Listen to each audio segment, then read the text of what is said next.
लोग कहते बोलने से क्या होता है, इन गैरों को कह दो, गुंगों को कह दो कि बोलने से तुम्हारे अब्बा जान का निकाह हुआ था, अम्मी ने हाँ कहा था, तभी बोलने को बोलना नहीं आता। और जो बोलता है तो अगर बोलने से क्या होता है, बोलने से क्या होता है, गूंगे बोलना नहीं तो क्या असेंबली और पार्लियामेंट में वहां नाचने के लिए जाना है, वहां सोने के लिए जाना है। अख्तर ईमान सोने के लिए नहीं गया है, गाने के लिए नहीं गया है, नाचने के लिए नहीं गया है, सरदारी गुंडागर्दी और ठेकेदारी के लिए नहीं गया है। नीतीश कुमार ने जो 20 साल 22 साल तक गले लगाकर बीजेपी के साथ रहा, वो कहा मुसलमानों की एक पार्टी है एमआईएम है, 4 को तो हम तोड़ लिए हैं, एक बचा हुआ है, बीजेपी की बी टीम कहने का उसका इशारा था। लेकिन नीतीश जी, मैंने देखा है, मैंने चौराहे पर भी देखा है, जिसके दांत मैले होते हैं वो मंजन का सौदागर नहीं हो सकता है। बीजेपी के साथ खुद रहे हो, दूसरे को बीजेपी का ताना नहीं दे सकते हो। खून को लिखूंगा, खून पानी में लिखूंगा, महलों में जो नाचेगी उसे रानी ने लिखूंगा, काट में कोई गर्दन या छीन ले जवाब मेरी, कातिल को कहूंगा कातिल कभी मसीहा ने लिखूंगा। आज के इस इनकलाबी सीमांचल अधिकार यात्रा के हम सबों के महबूबे नजर हिंदुस्तान में, भारत के जन जन और कण कण में दलितों, मजबूरों, महरूमों, वंचितों, शोषितों, बेरोजगार नौजवानों, बीमार इंसानों, परेशान हाल माओ और बेटियों के एक एकलौता बेबाक, बेखौफ, तवाना, निडर और बेबाक लीडर शेरे हिंदुस्तान जनाब बैरिस्टर असदुद्दीन अवैसी साहब, हम आपका सीमांचल की जन जन और कण कण की तरफ से इस्तकबाल करते हैं। वक्त कम है अजीजों, लेकिन हमारे रफ़्का है, उनकी गुफ्तगू यहाँ नहीं हो पाई है, मैं उनका तज़किरा करना जरूरी समझता हूँ। जनाब आदिल हसन एडवोकेट साहब जो पार्टी के यूथ इकाई के प्रेसिडेंट हैं, जनाब भाई इश्तियाक अहमद साहब सेक्रेटरी सूबाई एमआईएम जनाब सदर पूर्णिया जनाब बरादर नदीम साहब, भाई जनाब नूर इस्लाम साहब जनरल सेक्रेटरी किशनगंज, भाई जनाब इसहाक साहब सदर किशनगंज, अमोर प्रखंड के सदर जनाब भाई मुन्ना मुश्ताक साहब, मौलाना मुकर्रम साहब, बैसा के प्रखंड के जनाब भाई साहिद साहब, अलहाज जनाब नाहिद गनी साहब, जनाब डॉक्टर अबू साहिम साहब जो आज निजामत कर रहे हैं, जनाब भाई मुखिया अरशद साहब, वो दिगर सभी मुखिया हजरात, जिला परिषद के बहुत ही महबूब लोग जनाब भाई अफरोज आलम साहब, जनाब शहबाज हसन लड्डू साहब, कुल संघर्ष समिति के सभी साथियों, इंजीनियर भाई महफूज साहब, मौलाना समीम नदवी साहब, मौलाना तनवीर जकी नदवी साहब, हजरत मौलाना आरिफ साहब, जनाब मौलाना सादिक साहब, जनाब मौलाना अबू सालेह कासमी साहब, वो दिगर उलमाए कराम, जनाब भाई नारायण यादव जी, संतोष कुमार जी, भाई बबलू वासनिक जी, इस प्रोग्राम को इनेकाद करने में मदद पहुंचाने वाले जनाब भाई डॉक्टर मजहर साहब, जनाब भाई हाजी दिलबर साहब, महजूब बाबू, सरफराज बाबू, अनवार बाबू, अनवर बाबू, गालिब बाबू, हाफिज रागिब साहब, रमजान बाबू, इबादुल हक साहब, मास्टर आफाक साहब, इस पंचायत के पंचायत समिति और पूरे प्रखंड के अमोर बैसा के और बायसी के पंचायत समिति और मुखिया के सदर हजरात, यहाँ पर मौजूद किनारे में मेरी माओ बहनों और बेटियों, गोपालगंज से आए हुए भाई असलम साहब और हमारे दिगर अदना से आए हुए हमारे पार्टी के जिम्मेदार हजरात, मीडिया के अच्छे साथियों, ये मैं समझता हूँ कि जब कोई जख्मी उसके सामने में हो तो उसकी तर्जुमानी की जरूरत नहीं, उसका रिश्ता हुआ जख्म उसका खुद बयान करता है। हम और आप इस वक्त जहाँ खड़े हैं, ये खाड़ी का वो पुल है जो बिहार सरकार की नाइंसाफियों की वजह से आज 10 साल से लटका पड़ा है।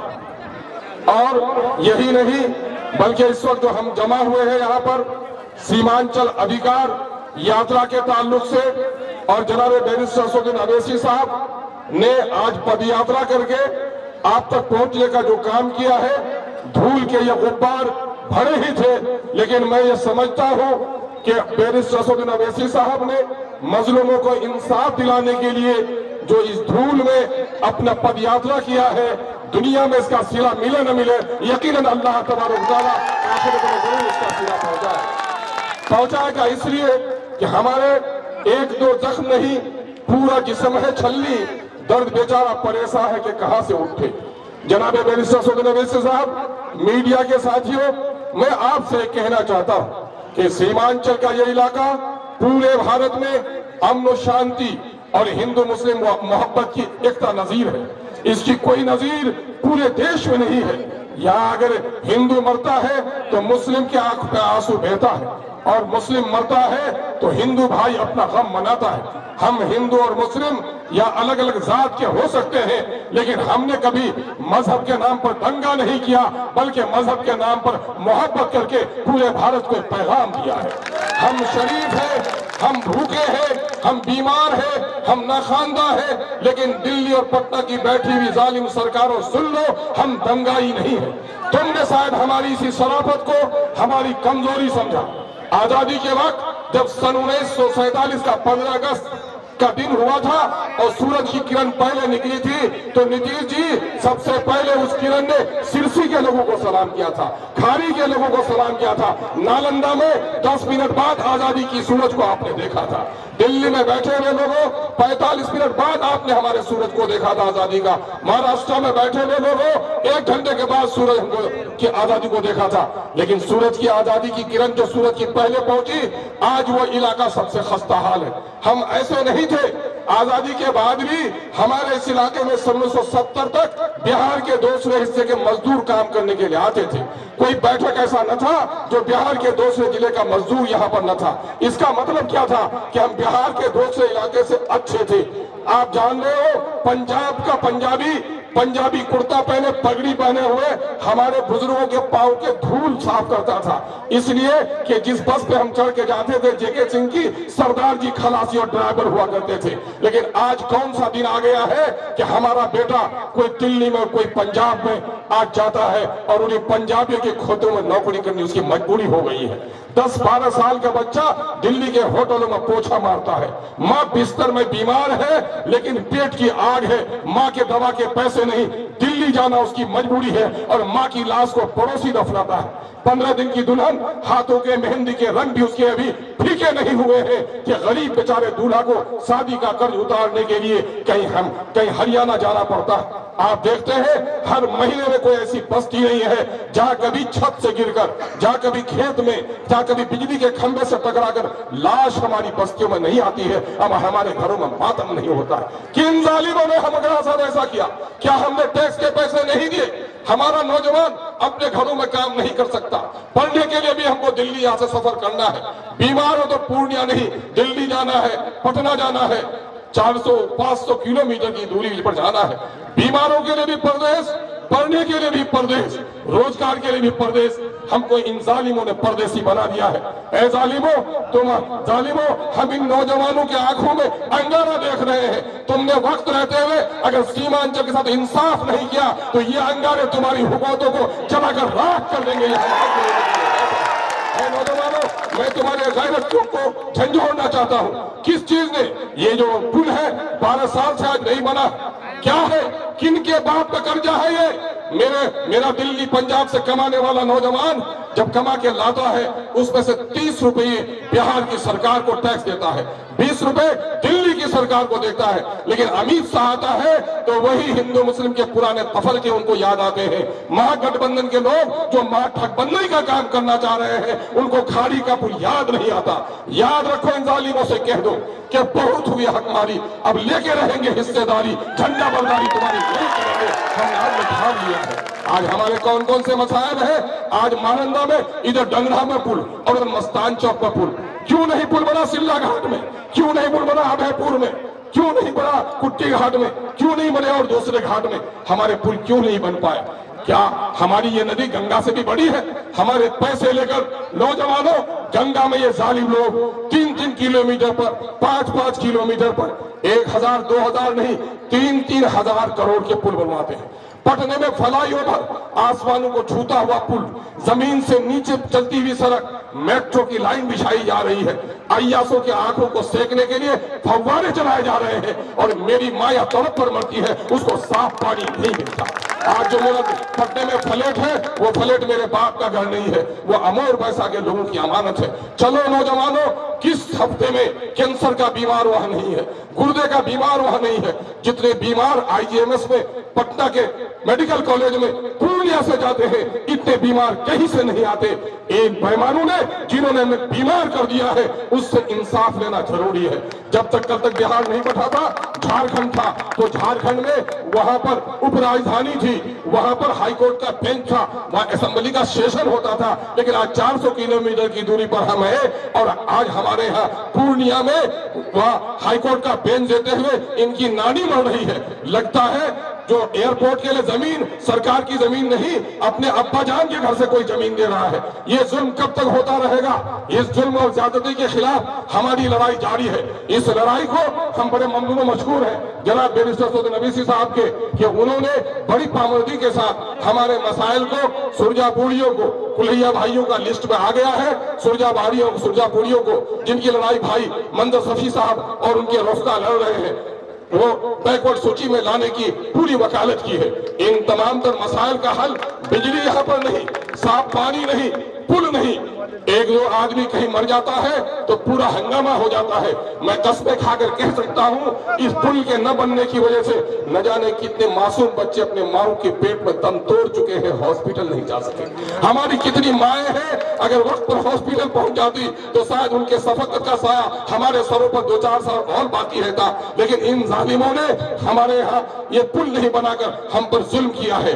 आज 5 किलोमीटर की दूरी, 9 किलोमीटर की दूरी 45 किलोमीटर तय करते हैं। दिल्ली से एक बेटा शाम को घर आ जाता है, लेकिन मस्तान चौक होते हुए ये दूरी तय करने के लिए लाश रुकी हुई रहती है और सुबह उनको यहाँ सिरसी आना पड़ता है, आना पड़ता है। यही बस्ती चंद की ताराबाड़ी है, आधी बस्ती हमारी उजड़ गई। लेकिन इनको 32,000 करोड़ के, अभी हमारे बताएंगे सर, 32,000 करोड़ का बजट है। कितना बजट है? इन नदियों को बांधने के लिए 32,000 करोड़ का बजट है। लेकिन हमारे पूर्णिया जिला को 100 करोड़ भी नहीं दिया जाता। 32,000 में हमारा हिस्सा कितना होता है? लेकिन ये जालिम लोग हमको इस तरह से परेशान कर रहे हैं। यही नहीं, अलीगढ़ का मसला इतने दिनों से पड़ा हुआ है और अलीगढ़ को इन लोगों ने जमीन देने में देर की और केरल में जमीन दे दी गई तो आज वह पढ़ाई हो रही है। लेकिन पैसा दिलवाने के लिए नालंदा की यूनिवर्सिटी के लिए पैरवी करने वाले लोग हो जाते हैं, लेकिन अलीगढ़ यूनिवर्सिटी के लिए किसी की जबान नहीं खुलती। क्या नौजवानों इन जालिमों के इन जुल्म को बर्दाश्त करते रहोगे? आओ आज कसमें खाओ, जो छीन लूंगा उनके चेहरे से मुस्कुराहट, जो मेरे हालात पे रंजीदा नहीं है, जो मेरे हालात पे रंजीदा नहीं है। देखो, मांगने से भीख मिलती है और लड़ने से हक मिलता है। गवाही दो सिरसी के लोगों, चुनामारी के लोगों, मुखिया दारा साहब नहीं आए हैं, उनके बस्ती में जाकर के पूछ लो वहां पर क्या किया। लोग कहते बोलने से क्या होता है? इन गैरों को कह दो, गुंगों को कह दो कि बोलने से तुम्हारे अब्बा जान का निकाह हुआ था, अम्मी ने हाँ कहा था, तभी ने कहा। बोलने को बोलना नहीं आता, और जो बोलता है तो अगर बोलने से क्या होता है? अरशद भाई आपको पता नहीं है कि अख्तर ईमान से पहले 1 करोड़ 1.5 करोड़ का काम होता था। अख्तर ईमान के आने के बाद 10 करोड़ का काम सैंक्शन हुआ है या नहीं? अख्तर ईमान नहीं आया था, बता दो किसी एक घर गिरी वाले को पैसा मिला है। लेकिन आज अख्तर ईमान की कोशिशों से दर्जन भर आदमी को 95,000 रुपया घर के कट्टे का मिला है और 4100 रुपया के हिसाब से तकरीबन 22 लाख रुपए बटे हैं। बोलने से यह होता है, बोलने से यह होता है कि कोचा धामन में 30 हाई स्कूल एग्जाम सेंक्शन होती है। बोलने से यह होता है कि सूरज नमस्कार का कानून वापस होता है। बोलने से क्या होता है? गोंगे बोलना नहीं तो क्या असेंबली और पार्लियामेंट में वहां नाचने के लिए जाना है? अख्तर ईमान सोने के लिए नहीं गया है, गाने के लिए नहीं गया है, नाचने के लिए नहीं गया है, सरदारी गुंडागर्दी और ठेकेदारी के लिए नहीं गया है। अमोर पैसा के लोगों की अमानत का अपने खून के कतरों से हक अदा करने के लिए किया है। हमारे सदर जनाब बैरिस्टर सौद साहब ने हमें हौसला दिया है। हौसला ये दिया है कि जो लड़ाई तुम लोगों ने शुरू किया है, नौजवानों लड़ते रहो। मांगने से भीख मिलती है, लड़ने से हक मिलता है। आपने देखा ये किसान आंदोलन जब दिल्ली के इलाके में चला, कहा जाता है पहाड़ टले मोदी न टले, लेकिन जब वहां पर 1 महीना 2 महीना नहीं, कितने महीने रहे? 13 महीने रहे और 700 लाशें वहां से निकली। तो क्या हुआ? उल्टी चाट जिसको कहते हैं, पहाड़ न टले, अब मोदी को पीछे कदम हटाना पड़ा। ये जनता की ताकत होती है। अगर जनता की ताकत ये है तो हमारे सर ने, हमारे अमीर ने ये कहा है कि अगर हमारे इस बात को नहीं सुन रहे हो, आज हम जो आए हैं अधिकार यात्रा के लिए, पिछले दिनों में आए, अमित शाह आए और अमित शाह ने क्या? वही डुगडुगी, वही मंदिर मस्जिद, वही हिंदू मुसलमान, वही टीका टोपी, वही कब्रिस्तान पाकिस्तान, उसके अलावा उनके पास कुछ भी नहीं है। उसके कुछ दिनों के बाद आए, कौन लोग आए? ये आए महागठबंधन के लोग, हमारे बहुत सारे लोग महागठबंधन। क्या कहा इन्हीं लोगों ने, राजद के लोगों ने कहा पलटू राम, मैंने बार बार पलट जाए तो वो पलटू राम, और बार बार जो उनको सल्टाए वो सल्टू राम भी कहलाता है। ये पलटू राम और सल्टू राम दोनों ने यहाँ पर जलसा किया। और क्या कहा उसने? क्या किया नीतीश कुमार ने, जो 20 साल 22 साल तक गले लगाकर बीजेपी के साथ रहा, वो कहा मुसलमानों की एक पार्टी है MIM है, 4 को तो हम तोड़ लिए हैं, 1 बचा हुआ है, बीजेपी की बी टीम कहने का उसका इशारा था। लेकिन नीतीश जी, मैंने देखा है, मैंने चौराहे पर भी देखा है, जिसके दांत मैले होते हैं वो मंजन का सौदागर नहीं हो सकता है। बीजेपी के साथ खुद रहे हो, दूसरे को बीजेपी का ताना नहीं दे सकते हो। तेजस्वी जी, आपके पिता ने कहा था, ए दलितों अकलियतों मुसलमानों ऊपर उठो, नेता बनो। लेकिन जब 75 सालों के दरमियान में पहली बार इस इलाके से सीमांचल की आवाज बुलंद करने के लिए 5 आदमी जीत के गए, तो सबसे ज्यादा पेट में ऐठन उन्हीं की हुई कि हम तो लफ्ज से बोलते थे, शब्दों से खेलते थे, लेकिन हमने तो टिकट के लिए गर्दनों पे इनके मालिश करने, धक्के देने, टिकट के लिए तो मेरे दरवाजे पर आता था ये बैरिस्टर असदुद्दीन अवैसी आकर, कौन सा अलग सी पगडंडी इसने बना दी है। अब मेरे टिकट के बगैर भी असेंबली में लोग एक नहीं 5 दाखिल हो गया है। जिस दिन से 5 दाखिल हुआ है, मेरी जबान छीन ली है, सारे मसाइल को उठा रहा है। मदरसे का मसला तो MIM उठाए, उर्दू टीचरों की बहाली ना हो तो MIM उठाए, मॉब लिंचिंग हो बाबर की तो MIM उठाए, मुस्लिम बच्चों का रेप हो तो MIM उठाए, उर्दू एकेडमी की बहाली ना हो तो MIM उठाए। इन सारे सवालों को जब उठाने लगा तो पेट में इनकी ऐठन होने लगी और हमारे लोगों को तोड़कर उसने अपनी पार्टी के जरिए से हुकूमत बनाई, हुकूमत बना ली, मैंडेट का अपमान किया। ये जो लोग दगाबाज थे, मीर जाफर और मीर कासिम, इनकी बात तो जाने दो, लेकिन मैं पूछना चाहता हूं कि गठबंधन के दूसरे घटक, बल्कि आबादी के एतबार से पहले घटक के नेता जनाब तेजस्वी जी, क्या आपको अपना जुमला याद नहीं रहा कि आप जब इलेक्शन कैंपेन में आए थे, बड़े अच्छे अंदाज में आपने ठाकुरगंज में कहा था, जो कि मिट्टी मिट्टी याद है, आपने कहा था हैदराबाद वाले भाई जी आए हैं, बिरयानी खिला दो, चाय बागात दिखा दो, उनको हैदराबाद भेज दो, हमको वोट दो, हम सीमांचल कमीशन बनाने की बात करेंगे, हम सीमांचल डेवलपमेंट काउंसिल बनाने की वकालत करेंगे। आज 1 महीना 2 महीना नहीं, 7 महीने गुजर गए हुकूमत बनाने के लिए, अब क्यों नहीं याद आया? जिस दिन आए यहाँ पर तो क्या कहा, 1 लाख सीमांचल के ताल्लुक से नहीं निकल सका। लोगों, हम हुकूमतों के गिराने और बचाने की लड़ाई 75 साल से लोग हमारे बाप दादा ने किया है। हमारे बैरिस्टर असदुद्दीन अवैसी साहब ने कभी इख्तिदार की लड़ाई नहीं लड़ी। ये अख्तरुल ईमान को भी, इस गरीब के बेटों को भी आपने जाना है, 1-2 बार नहीं 3-3 बार वजारत की कुर्सियों को अपनी जूतियों के चोट पर ठुकरा देने का इसने काम किया है। हमने अगर कस्में खाई है तो कस्में इसी बात की खाई है कि वजारत की शोहरत दुनिया में हो सकती है, अगर सीमांचल के हिंदू मुस्लिम दलित अगले पिछले कटे हुए घरों की अगर वकालत करते हुए अगर लड़कर मर जाऊंगा, दुनिया में कुछ भी नहीं मिले, आखिरत में इंशाअल्लाह उसका अजर जरूर मिलेगा। उसी जज्बे के साथ ये लड़ाई लड़ रहा हूं और इस लड़ाई को लड़ने में हम तमाम लोगों का साथ चाहते हैं कि अभी जनाब हमारे बैरिस्टर असदुद्दीन अवैसी साहब इस सिलसिले में आपको कहेंगे कि हमें आगे की लड़ाई क्या करना है। हमारे हैंडबिल को आपने पढ़ा होगा, हम लोग चाहते हैं कि महानंदा के हर 10 किलोमीटर पुल बने, इसकी तारीफ करते हैं आप। छोटी नदियों में, कनकी में, बकरा में, परमान में, पनार में, मेठी में हर 5 किलोमीटर पर पुल बने, वकालत करते हैं आप। अलीगढ़ को पैसा दे केंद्र सरकार वकालत करते हैं आप। एयरपोर्ट को पूर्णिया के जमीन दे सरकार वकालत करते हैं आप इस बात की तारीफ करते हैं कि पूर्णिया में हाई कोर्ट का बेंच बने, आप इस बात की तारीफ करते हैं कि एम्स का साथ पूर्णिया में भी खुले, आप इस बात की तारीफ करते हैं कि जलालगढ़ से किशनगंज रेल लाइन पर भी काम शुरू हो। अगर आप तारीफ करते हैं और ये हाथ उठे हुए जवानों के हाथ है, गैरतमंदों के हाथ है, इनकलाब जिंदाबाद का तो नारा लगाओ, इनकलाब जिंदाबाद, इनकलाब जिंदाबाद, अमर बैसाखी जनता जिंदाबाद, सीमांचल अधिकार यात्रा जिंदाबाद, बैरिस्टर सोतिन अवैसी जिंदाबाद। नौजवानों, अगर यही जोश और ये जज्बा बाकी रहा तो दुनिया की कोई ताकत हमारे पुल को बनने से नहीं रोक सकती। ये आखिरी थ्रेटिंग है हुकूमत बिहार को कि मेरे पुल का काम शुरू करो। हम अंग्रेज हो तुम कि हमारा पुल भी न बनाओ टैक्स के पैसे लेकर, और नदी पर जब पार उतरे तो मासूल भी लो कि तुम क्यों सिरसी में जन्म लिए थे, पैसा दो। तुम क्यों खाड़ी में जन्म लिए थे, तुम क्यों महेशपट्टा में जन्म लिए थे। जन्म लिए हो तो नदी पर तुम्हारी घर भी कटे और नदी पार हो तो अब तुमको जुर्माना भी देना पड़े। जिन लोगों ने जुर्माने की रकम हमने वसूल की है, ऐसे लोगों का गरेबान पकड़ना है, जुर्माने के एक पैसे वसूल करने हैं और अपने मसाइल हल करने हैं। इनकलाब जिंदाबाद, सीमांचल की जनता जिंदाबाद। बहुत बहुत शुक्रिया।